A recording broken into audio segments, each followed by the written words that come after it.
그렇다면 이란의 그 호르무즈 해협 안에 있는 하르크 섬 항구를 예로 들어보면 그 하르크 섬 점령을 우리가 계속 얘기하고 있잖아요. 미국은 그 하르크 섬을 점령을 할 거다. 자, 그 섬을 예로 들자면 일단 네이비실이 가장 이상적으로 공격할 수 있는 표적이며 오랫동안 연습해온 전형적인 연안 기습 목표랑 아주 흡사하대요. 반면 공항과 교통 거점 통제는 제75 레인저 연대의 특기이고 도시 목표에 대한 정밀 제거는 델타 포스의 전공입니다. 이렇게 3대 특수부대가 합쳐지면 그것이야말로 미국 뭐라 해야 될까? 제1파도의 가장 날카로운 지상 타격 전력. 그냥 첫 번째 칼이야 이거야. 첫 번째 휘두르는 칼날. 자, 그리고 그 뒤에 또 누가 따라가느냐? 그 뒤에 등장하는 게 바로 82 공수사단입니다. 82 공수사단은 미군의 전략급 신속 대응 부대, 전미사단이라는 별명까지 가지고 있어요. 오 아메리칸. 이 별명은 부대 패치에 있는 두 개의 대문자 A에서 나온 것이고 1917년 창설 당시 미국 48개 주 출신 병력이 모두 모여 있었다는 상징성에서 유래합니다. 이 사단은 18시간 안에 세계 어디든 투입될 수 있는 부대라고 합니다. 18시간이면 세계 어디든 투입될 수 있대요. 그리고 82 공수사단이 움직였다라는 것은 이게 단순 특수작전이 아니라 미국이 거의 진짜 전쟁급 동원을 하고 있다는 신호예요. 이건 그냥 진짜 단순 타격이 아니에요. 단순 기습, 인형 뽑기 이게 아니야. 이건 그냥 말 그대로 이건 전면전이에요.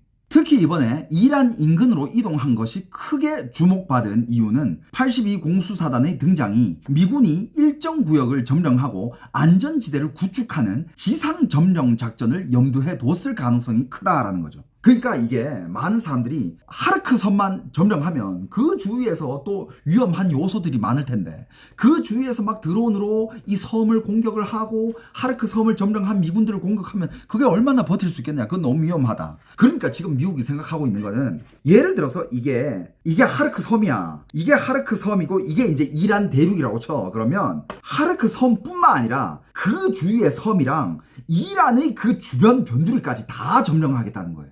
그러니까 그 하르크 섬을 이란 쪽에서 공격할 수조차 없게끔 그 주위에 방어선까지 다 점령한다는 거야. 하르크 섬 주위에 있는 섬 몇 개 플러스 이란 대륙까지. 지금 미국은 몇만 명밖에 안 되지만 이란은 지금 100만 명 모아가지고 미군 쳐발린다고요?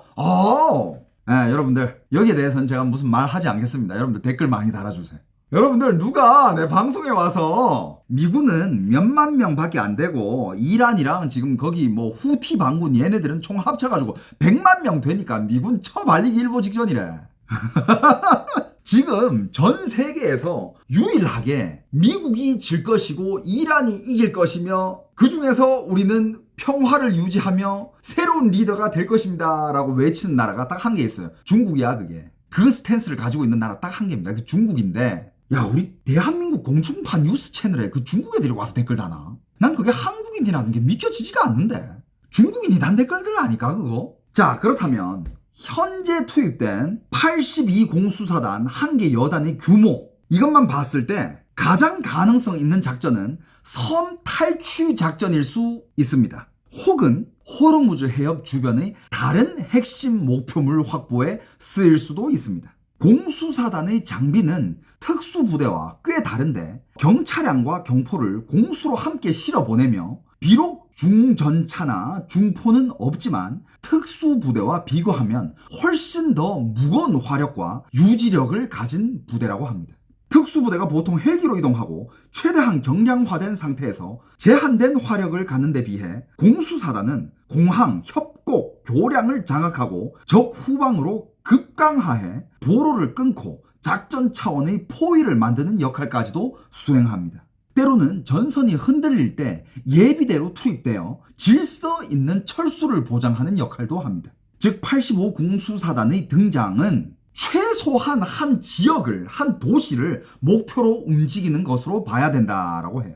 제2차 세계대전 이후에 82 공수사단의 가장 눈에 띄는 역할 중 하나로는 1989년 미국의 파나마 침공, 몇 시간 만에 주요 공항을 장악을 하고 파나마 국방군의 행동을 마비시킵니다. 또 1990년 걸프 위기 당시에는 사우디아라비아에 가장 먼저 도착한 연합군 부대 가운데 하나로 이라크군의 추가 진격을 막는 데 기여를 했고요. 그리고 실전에서는 75 레인저 연대와 자주 협동하는데 레인저가 먼저 활주로를 장악하면 그 뒤를 이어 82 공수사단의 대형 수송기가 착륙해 더 많은 병력과 장비를 쏟아붓는 방식. 82 공수사단은 선봉 특수부대 다음으로 들어와 전장을 넓히는 주력 부대라고 합니다. 그 다음 이제 제3 전력 부대가 누굽니까? 이제 해병대 나와야죠. 아직도 있어. 이제 미국 해병대야. 야, 이런 병력에 아니다. 이란 100만 명 있으니까. 그래, 이란은 100만 명 있으니까. 얘는 뭐 몇만 명 그냥 껌이지. 자, 여러분들, 현대전은요, 머릿수로 하는 게 아니에요. 자, 해병 원정대 이들이 참전하는 방식은 공수와 달리 상륙작전, 즉 수송기가 아니라 공기부양전과 상륙장갑차로 해안에 들이박는 방식. 그거 다 보셨죠? 해병들 막 상륙 장갑차 이런 걸로 막 해안으로 막 쫙 올라오면 거기서 막 내려와가지고 바로 이제 상륙 침투하는 거. 미군은 보통 세 척의 상륙함으로 하나의 전투단을 구성하고 그 안에 해병 여단 전체와 장비 탄약 전부를 싣는 시스템이라고 합니다. 해병 여단은 헬기도 갖고 있고 오스프리 수직 이착륙기도 운영하며 일부 강습 상륙함에는 F-35B 수직 이착륙 스텔스 전투기까지 탑재된다고 합니다. 그래서 해병대 역시 매우 강한 수직 타격 능력을 보유하지만 공수부대와 달리 주 임무는 해안 교두보 확보와 상륙장 건설에 더 가깝습니다. 일단 해병 여단이 상륙하면 하이마스 로켓포 같은 전력도 바로 해변으로 끌어올릴 수 있다고 합니다. 최근 미군 교리에서는 해병대 임무의 전방 미사일 기지와 급유 거점 신속 구축, 그리고 반경 1km에서 200km 내 적 목표물 제거를 통해 미 해군 연안 항해의 안전 공간을 만드는 일도 포함된다고 합니다. 그래서 이들은 이란 타격 전력의 제3 물결 같은 그런 부대. 자, 그렇다면 이렇게 놓고 보면 실제 전투가 만약에 벌어질 때는 당연히 연합 공격 형태가 될 것이며 위에 설명한 모든 지상 전력의 공군 해군이 결합될 것입니다. 따라서 지금까지 모인 병력과 자원의 배치를 보면 미국이 생각하는 작전은 단순히 하르크 섬 하나만 점령하는 수준이 아니라 그보다 넓은 범위일 가능성이 훨씬 더 크다고 합니다. 이게 포인트야. 여러분들 지금 미군이 하르크 섬 한 개 장악하려는 게 아니야. 그 주변에 다 장악하려 하는 거예요. 하르크 섬은 약 20제곱킬로미터 정도로 크기가 그리 크지 않기 때문에 지금처럼 큰 병력 구성을 설명하려면 호르무즈 해협 출구의 여러 섬들까지 포함한 작전으로 봐야 더 설득력이 있습니다. 즉 단순한 섬 하나가 아니라 페르시아만의 여러 주요 거점들을 동시에 움켜쥐는 작전일 수 있다라는 것이죠.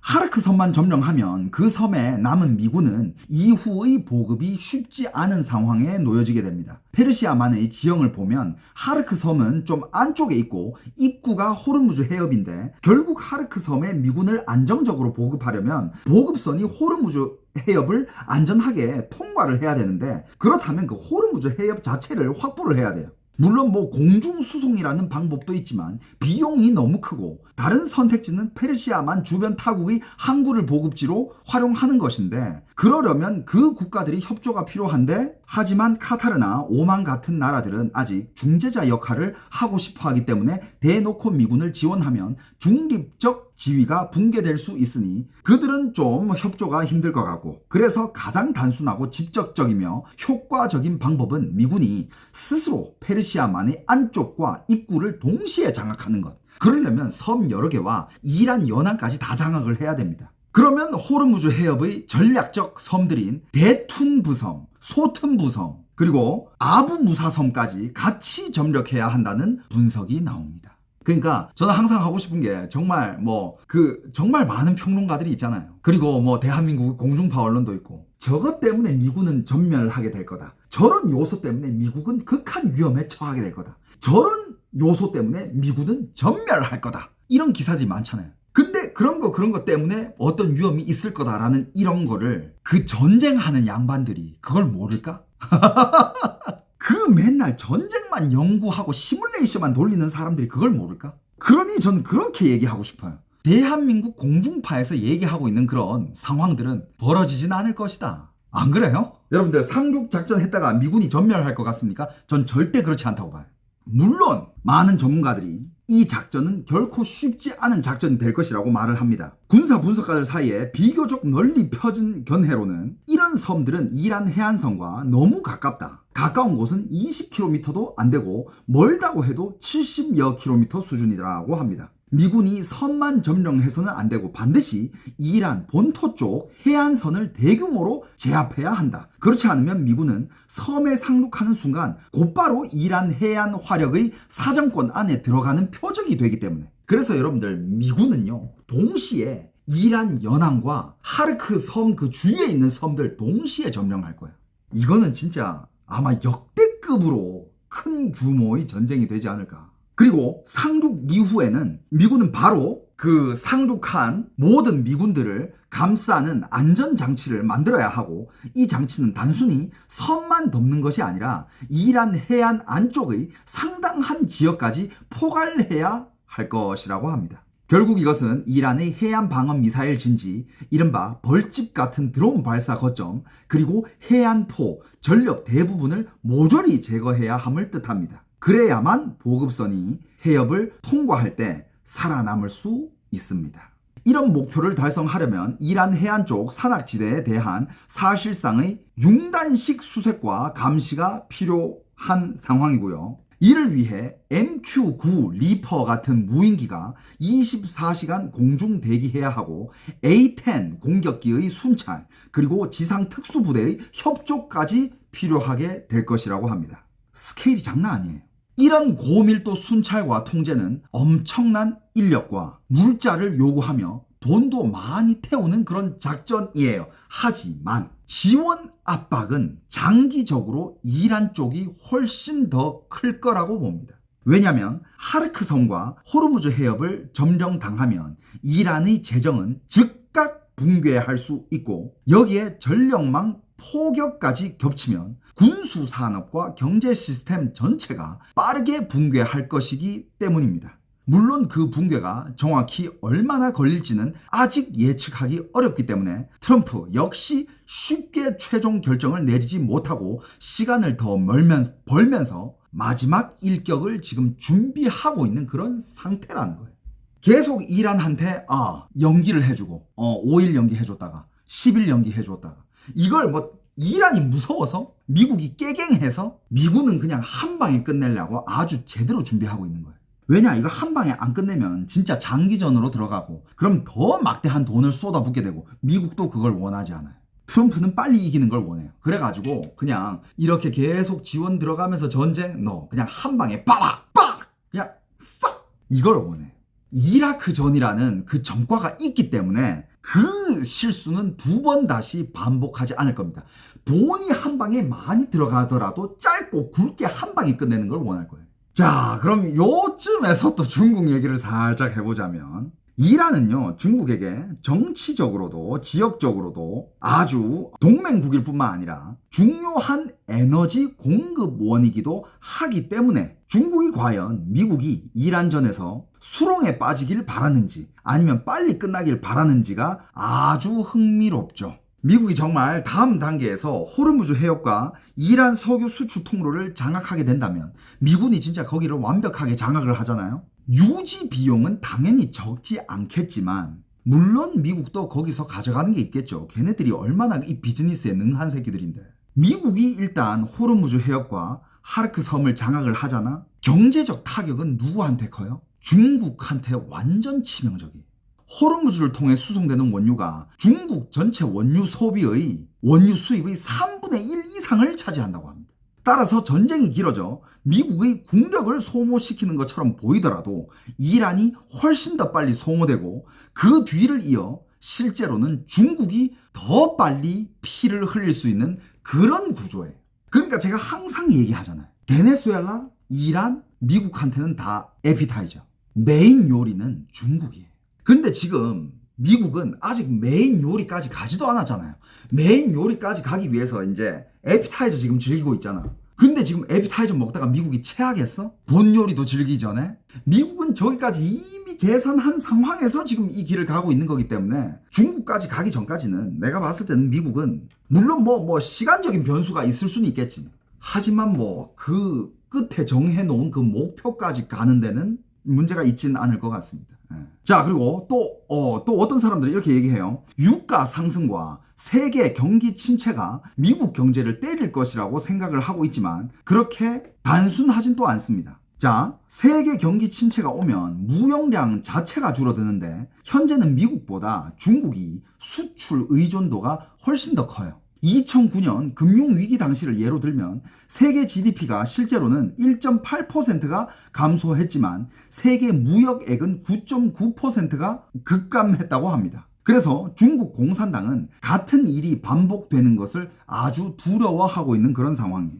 트럼프는 이미 코로나 팬데믹 때의 경험 때문에 공급망의 미국 회귀와 무역 의존도 축소를 강조해 왔지만 중국은 내수가 부진한 탓에 오히려 수출을 생명줄처럼 더 붙잡고 있는 상태이므로 경기 침체는 중국에게 오히려 더 치명적일 수 있습니다. 즉 미국이 이란전 수렁에 빠지면 중국이 이득 본다라는 식의 단순한 그런 사고는 현실을 잘못 읽는 거다라고 말씀드리고 싶네요. 그리고 만약에 어느 날 미국이 이란에 묶일 경우 중국이 실제로 얼마나 이익을 얻는지. 자, 일단 중국 공산당이 미국과 풀고 싶은 핵심 현안은 관세와 일방적 제재예요. 그리고 미국의 대중 수출 통제이며 중국이 바라는 것은 결국 보다 장기적이고 안정적인 미중 관계. 중국은 이걸 원해요. 왜냐하면 지금 중국 내부는 이미 상당히 불안정한 상황이에요. 이미 많이 불안정해요. 그런 상황에서 트럼프의 방중이 5월로 연기된 것은 중국 입장에서는 경제 불안 위에 에너지 공급 불안까지 하나 더 얹힌 악재가 될 수 있습니다. 반대로 트럼프가 방중을 5월로 미뤘다는 것은 그 전까지는 이란전에서 빠져나오고 싶어 한다는 시간표를 의미하기도 하죠. 그렇다면 미국이 지금 거기서 빠져나오기 위해서는 미국이 그 이란을 정리하고 나왔다라는 뜻은 호르무즈 해협과 그 하르그 섬, 이란의 에너지줄을 미국이 이미 장악을 했다라는 뜻 아니야. 그러면 이미 중국 들어가기 전에 중국의 목줄 한 개 더 쥐고 들어가는 셈이에요. 야, 니들 에너지 없다며? 맨날 그 호르무즈 해협에서 수입을 한다며? 그거 없으면 니들 작동 안 된다며? 아, 그거 지금 우리가 관리하는데? 아, 뭐 계속 그렇게 수입하게 해줄게. 그럼 니들 이거는 니들이 들어줄 거지? 이런 협상. 과연 미국이 어느 시점에 이란을 칠지, 점령전으로 치고 들어갈지, 그게 과연 어느 시점이 될지는 그건 아무도 모르죠. 마치 일본이 진주만을 습격했을 때 아무도 몰랐듯이 Surprise! Who knows about surprise better than Japan? 미국도 아마 이란에게 서프라이즈를 아마 준비하고 있지 않을까 생각해 봅니다.